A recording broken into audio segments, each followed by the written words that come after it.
J'aimerais réviser un peu Tutarudilia kidogo ce qu'on a appris la fois passée. ile ambayo tulijifunza wiki iliyopita. C'est toujours bon de réviser. Ni vizuri kurudilia. Et nous avons vu chapitre 12, les premiers 2 versets. Tulijifunza sura ya 12 mstari wa pili.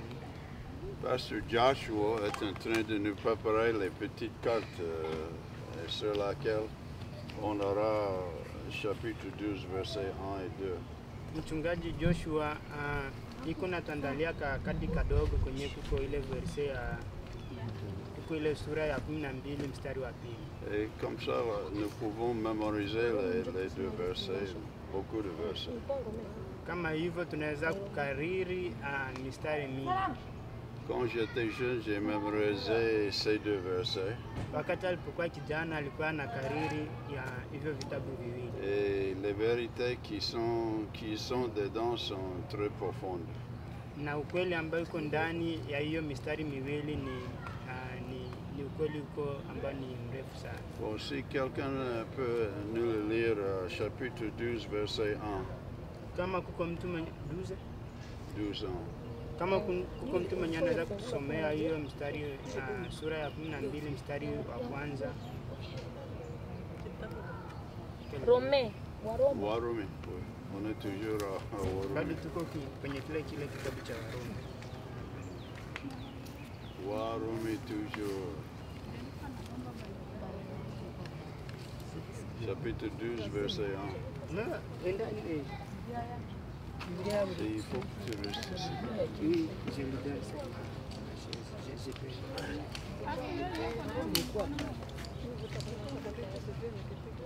Warumi sura ngapi? Ya 12 mstari wa kwanza. Rome 12 sura ya kwanza inasema hivi: basi ndugu zangu, nawasihi kwa huruma zake Mungu, itoweni miili yenu iwe dhabihu iliyo hai, takatifu, ya kumpendeza Mungu, ndiyo ibada yenu yenye maana. Amen. Amen. Qu'est-ce que notre Dieu nous enseigne? Mungu ndiye anatufundisha. À cause de la miséricorde de Dieu. Kwa sababu ya uzuri wa Mungu. Qu'est-ce que nous devrions faire? Inatuomba tufanye nini? Offrir nos corps comme sacrifice vivant à Dieu. Tunatoa miili yetu ili iwe zawabu kwa Mungu. Pourquoi c'est important? Kwa nini ni muhimu kutoa miili yetu kwa Mungu? Si nous croyons en Dieu, en Jésus, il nous a déjà donné un nouvel esprit. Kama tunamwamini Mungu, tunamwamini Yesu, tayari tumeshapata roho mwingine mpya. So le roho, l'esprit est neuf, le problème c'est nos corps. Manke roho ni mpya, lakini shida tu ni miili yetu. C'est pourquoi Dieu nous exhorte, nous encourage à offrir nos corps.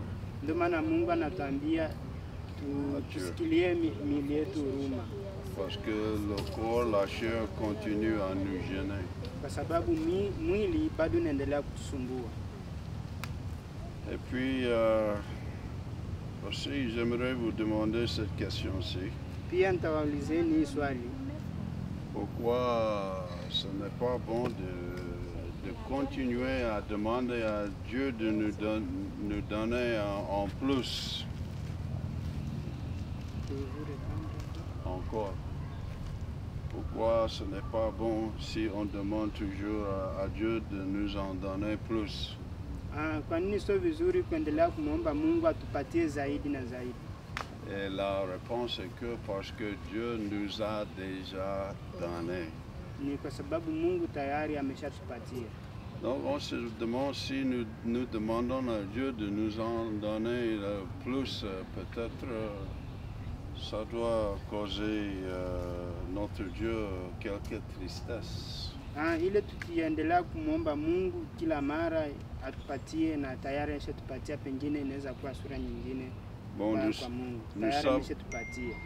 nous savons bien que Jésus s'est donné tous sur la croix.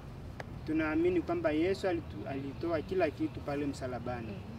Donc il a donné toute sa vie pour nous. Alitoa maisha yake juu yetu. Et nous avons vu aussi deux versets la fois passée. Na pia wiki iliyopita tuliona kitabu. Et le premier verset se trouve na kitabu cha dans kwanza Éphésiens. kinapatikana kwa Waefeso. Je dois le chercher. C'est ici. C'est Éphésiens chapitre 1 verset 3.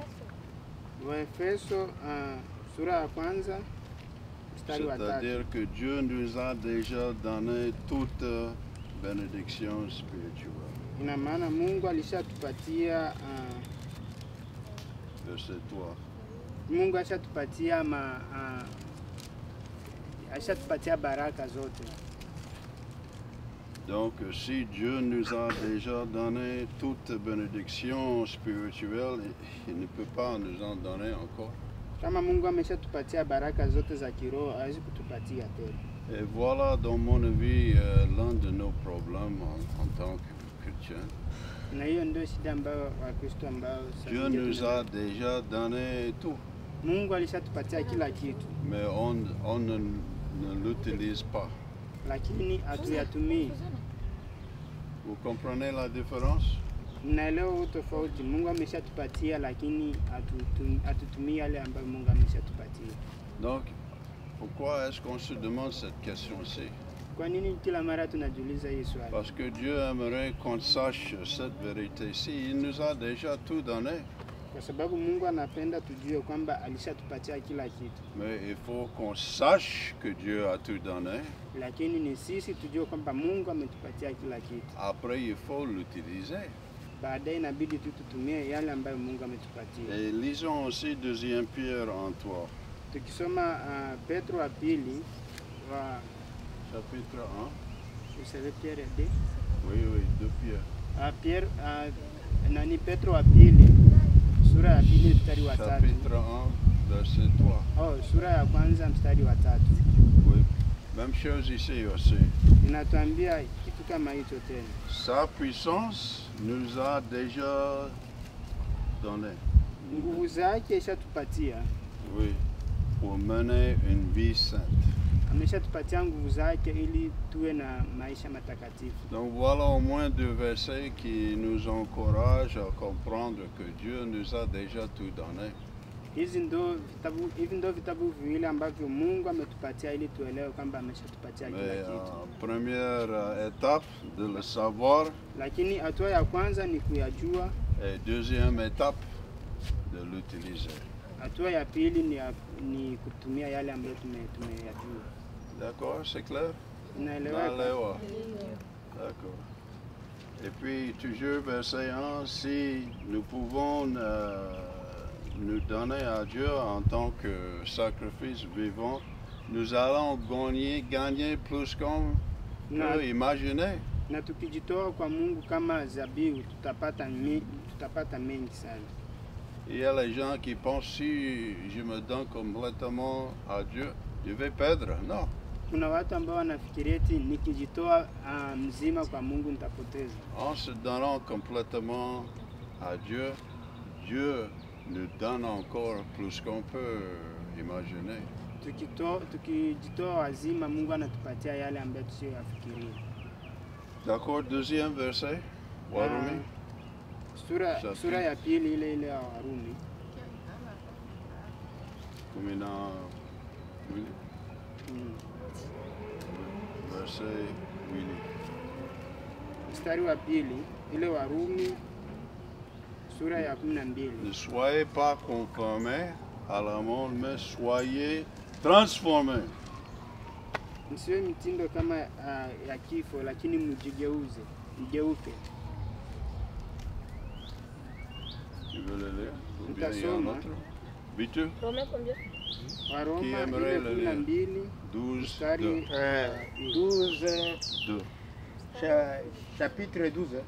Chapitre 12. Combien vers? Sura ya pili.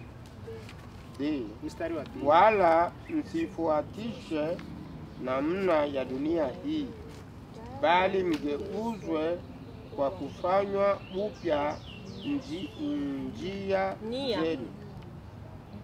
nia zenu, mpate kujua hakika mapenzi ya Mungu yaliyo mema, ya kupendeza na ukamilifu.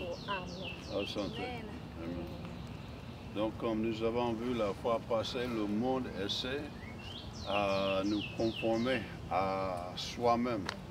Hii kama tulivyojifunza wiki iliyopita kwamba ulimwengu unaendelea kugeuza kuwa kama vile ulimwengu.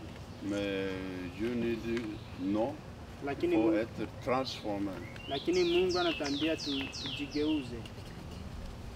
Et quand nos pensées, notre intelligence est transformée, na kama mawazo yetu na akili zetu zimegeuka, nous allons comprendre ce que Dieu nous a déjà donné. Na kama akili zetu, fikra zetu zinageuka, tutajua yale ambayo Mungu ameshatupatia. D'accord, c'était une petite révision. Hiyo ni marudilio kidogo. Nous allons commencer cette fois-ci avec ce quoi? Manke wiki hii tutaanza na mstari wa 3. Est-ce que vous voulez chanter un chant encore ou bien continuer un peu avec l'enseignement? Je, mnapendelea tuendelee na mafundisho za tuimbe kidogo tena?